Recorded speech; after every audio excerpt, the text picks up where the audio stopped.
Hey guys, আসসালামু আলাইকুম। কেমন আছো তোমরা? আশা করি তোমরা খুব ভালো আছো। সো আমি আজকে আমার ছোট্ট মিনি কিচেনে সেমাই রান্না করব। তোমরা দেখতে থাকো।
আমার সেমাইটা অলরেডি হয়ে গেছে।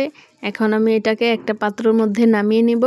এই ভিডিওটা যদি তোমাদের ভালো লেগে থাকে তাহলে একটা সাবস্ক্রাইব করে দিয়ে আমার পাশে থেকো প্লিজ।